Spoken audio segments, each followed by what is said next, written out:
கிறிஸ்துவில் பிரியமானவர்களே, ஆண்டவராகிய இயேசு கிறிஸ்துவின் நாமத்திலே உங்கள் யாவரையும் வாழ்த்தி ஆசீர்வதிக்கிறேன். இந்த நாளுக்கென்று தேவன் நமக்கு அருளி இருக்கும் ஜீவ வார்த்தை நியாயாதிபதிகளின் புஸ்தகம் 14ஆம் அதிகாரம் 14ஆம் வசனத்தில் உள்ளது. அப்பொழுது அவன் பட்சிக்கிறவனிடத்திலிருந்து பட்சணமும் பலவானிடத்திலிருந்து மதுரமும் வந்தது என்றான். என்னை கேட்கும் தேவனுடைய பிள்ளைகளே, ஒரு விடுகதை இங்கே சொல்லப்பட்டிருக்கிறது. அந்த விடுகதை அவர்களால் 3 நாள் மட்டும் விடுவிக்க கூடாதே போயிற்று என்று எழுதியிருக்கிறது. இந்த நாளிலும் ஒரு விடுகதையில் இருந்து ஒரு வெற்றி வார்த்தையை தேவன் நமக்கென்று வாக்குத்தத்தமாய் அருளியிருக்கிறார். என கேட்கும் தேவனுடைய பிள்ளைகளே, சிம்சோன் என்னும் ஒரு பராக்கிரமசாலியின் அவனுடைய வாழ்க்கையில் நடந்த சம்பவங்கள் அவைகளைத்தான் இந்த 14ஆம் அதிகாரம், 15ஆம் அதிகாரம் மற்றும் 16ஆம் அதிகாரத்திலே எழுதியிருக்கிறது. சிம்சோன் அவன் திம்னாத்தூர் திராட்சை தோட்டங்கள் மட்டும் வந்தபோது ஒரு பாலசிங்கம் கர்ச்சித்துக் கொண்டே அவனுக்கு எதிராக வந்தது என்று எழுதியிருக்கிறது. என்னை கேட்கும் தேவனுடைய பிள்ளைகளே, ஒரு சிங்கம் அவனுக்கு எதிராக வருகிறது, அதுவும் நினையாத இடத்திலிருந்து வருகிறது. திராட்சை தோட்டத்திலே சிங்கத்திற்கு என்ன வேலை என்று நான் சிந்திக்கிறேன்.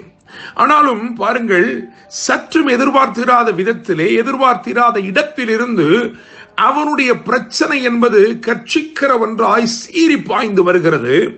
அப்பொழுது வேதம் ஒரு காரியத்தை குறிப்பிடுகிறது. தேவனுடைய பிள்ளைகளே, 6வது வசனத்தை பார்க்கும் பொழுது, நியாயாதிபதிகள் புஸ்தகம் 14ஆம் அதிகாரம் அதன் 6வது வசனத்தை பார்க்கும் பொழுது, அப்பொழுது அவனுடைய கரத்திலே ஒன்றும் இல்லாமல், அதாவது கர்த்தருடைய ஆவி அவன் மேல் பலமாய் இறங்கினதினால் அவன் தன் கையில் ஒன்றும் இல்லாதிருந்தும் அதை ஒரு ஆட்டுக்குட்டியை கிழித்து போடுகிறது போல் கிழித்து போட்டான் என்று எழுதியிருக்கிறது.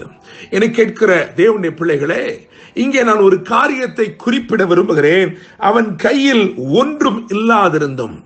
என கேட்கும் தேவனுடைய பிள்ளைகளே, இன்றைக்கு ஒருவேளை நீங்களும் உங்கள் கையிலே ஒன்றும் இல்லை என்று சொல்லிக் கொண்டிருக்கிறீர்களோ, ஆனால் உங்கள் கரத்திலே ஒன்றும் இல்லை என்று சொல்லுகிற இந்நாளில் தானே நீங்கள் மகிமையான காரியத்தையும் பலத்த அதிசயத்தையும் நீங்கள் காணப்போகிறீர்கள். உங்களை கொண்டு தேவன் மகிமையான காரியங்களை செய்ய போகிறார். எனவே இந்த நாளை நான் ஒரு சாதனை நாளாக அழைக்கும்படி விரும்புகிறேன். இந்த நாள் நீங்கள் பெரிய காரியங்களை செய்து முடிக்கும் ஒரு நாளாக இருக்கிறது. It's a day of great accomplishments.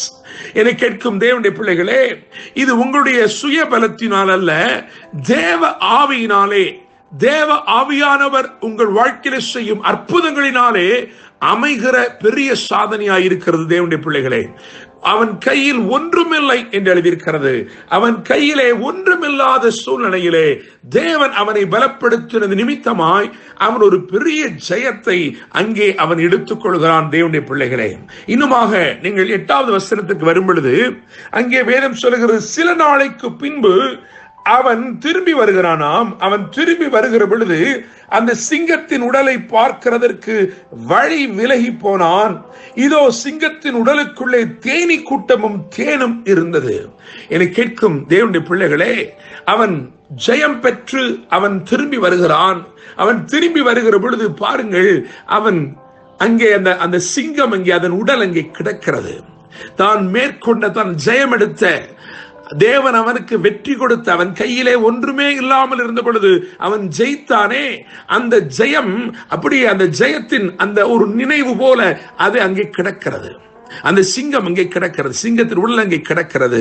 வேதம் சொல்லுகிறது, அதற்குள்ளே தேனும் தேனீ கூட்டமும் இருந்ததாம். என்னை கேட்கும் தேவனுடைய பிள்ளைகளே, நினைத்து பார்க்க முடியாத விதமாய் அமைந்த ஒரு அதிசயத்தை பாருங்கள். வெற்றி பெற்று போனான், இப்பொழுது திரும்பி வருகிறான். அவன் நினைக்க முடியாத விதமாய் நன்மை அவனுக்காய் காத்திருக்கிறது. நாற்றம் எடுக்கக்கூடிய இடத்தில் இருந்து நினைத்திராத நன்மை புறப்பட்டு வந்தது. என கேட்கும் தேவனுடைய பிள்ளைகளே, இதைத்தான் ஆண்டவர் உங்கள் வாழ்க்கையிலே வாக்கு பண்ணுகிறார். நீங்கள் நினைத்து பார்க்க முடியாத விதமாய் பிரச்சனைகள் வந்தது. அந்த பிரச்சனைகளிலே தேவன் ஜெயத்தை கொடுத்தார்.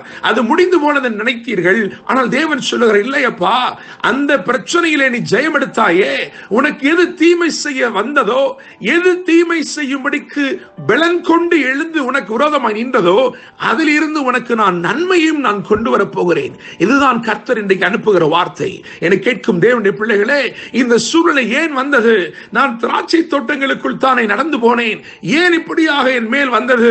இது எனக்கு விரோதமாய் சீரிப்பாய் இந்த முகாந்திரம் என்ன என்று கேட்டாயே, தேவன் உனக்கு வெற்றியை மாத்திரமல்ல, அந்த தீமை உனக்கு விரோதமாய் எழும்பி நின்ற தீமை, கர்ச்சித்து உனக்கு விரோதமாய் பாய்ந்ததே, அந்த தீமையிலிருந்தே தேவன் ஒரு நன்மையும் உனக்கு கொண்டு வந்து தரப்போகிறார். தேவனுடைய பிள்ளைகளே, நீங்கள் வேதத்திலே பல சம்பவங்களை நான் வாசிக்க முடியும்.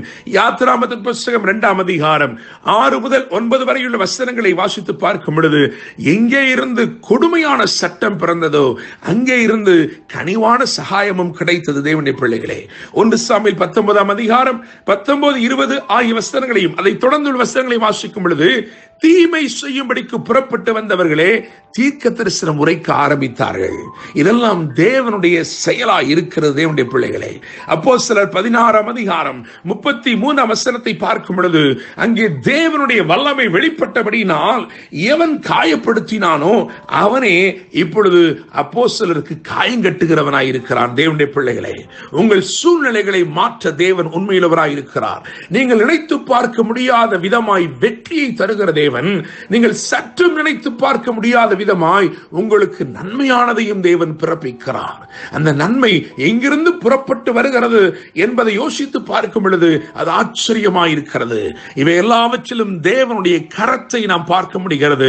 இந்த நாளிலே நான் நம்புகிறேன், விசுவாசிக்கிறேன், உங்கள் வாழ்க்கையிலே நீங்கள் நினைத்து பார்க்க முடியாத இடத்திலிருந்து நன்மையை கொண்டு வந்து உங்களுக்கு அருளி உங்கள் வாழ்க்கையை விசேஷப்படுத்தி ஆசீர்வதிக்க போகிறார். என்று அன்புடன் pastor Daniel Moses. God bless you.